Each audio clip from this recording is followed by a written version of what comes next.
Bismillahirrahmanirrahim. Assalamualaikum warahmatullahi wabarakatuh. Perkenalkan, nama saya Fikri Hakim, Angkatan 1 Kelompok 3, Latsar CPNS 2025, Kementerian Agama, PDK Bandung. Di sini saya akan menjelaskan salah satu role model dalam teladannya yang sesuai dengan core value berakhlak, yaitu B.J. Habibie, Presiden ketiga Republik Indonesia. Nah, ini adalah biografi singkat dari beliau. Nama lengkap beliau adalah Baharudin Yusuf Habibie. Beliau lahir di Parepare, 25 Juni 1936. Kemudian beliau menjabat sebagai Menristek selama 20 tahun, hingga akhirnya menjabat sebagai Presiden ketiga. Dan beliau sangat besar kontribusinya dalam perkembangan pesawat, baik itu di dalam negeri ataupun di luar negeri. Nah, apa saja sikap B.J. Habibie yang sesuai dengan nilai berakhlak sebagai core value dari ASN? Mari kita bahas secara rinci sesuai dengan 7 nilai dasar ASN. Yang pertama, berorientasi pada pelayanan.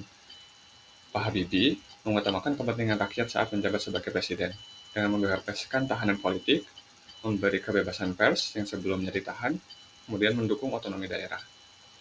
Dari nilai yang kedua, yaitu akuntabel, beliau mengambil keputusan besar secara bertanggung jawab, termasuk tidak mencalonkan diri kembali sebagai presiden demi menjaga etika reformasi, yang pada saat itu sedang hangat-hangatnya. Next, dinilai kompeten, beliau sangat ahli di teknik kedirgantaraan. Beliau adalah penemu teori crack propagation yang diakui dunia, bahkan sampai diubah teori tersebut menjadi teori Habibie, faktor Habibie, serta beliau berkontribusi besar dalam industri pesawat nasional. Adapun dalam nilai harmonis, beliau bekerja sama dengan berbagai pihak dalam dan luar negeri tanpa konflik, serta menunjukkan hubungan yang kuat dan harmonis dari dalam keluarganya sendiri.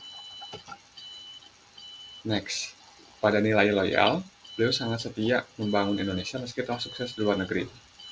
Sebelum menjabat sebagai presiden, sebelum menjabat sebagai Menristek, beliau adalah seorang riset yang ahli dalam mengembangkan teori-teori kedirgantaraan atau tentang pesawat di luar negeri, terutama di Jerman. Dan jasa beliau sangat diakui.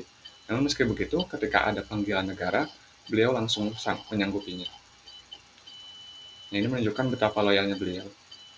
Kemudian pada nilai adaptif, beliau berpindah negara dan kampus karena pada waktu ada konflik politik, dan beliau tidak menyerah, serta pandai menyesuaikan diri ketika yang awalnya berada di dunia riset atau pendidikan, langsung terjun ke dunia birokrasi atau politik.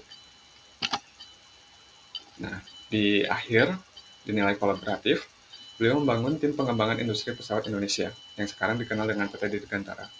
Kemudian, di sana beliau bekerja sama dengan berbagai instansi untuk mengembangkan kepesawatan di Indonesia. Itulah sikap B.J. Habibie yang sesuai dengan nilai berakhlak. Semoga kita bisa mengikuti role model ini. Terima kasih, ini adalah referensinya. Assalamualaikum warahmatullahi wabarakatuh.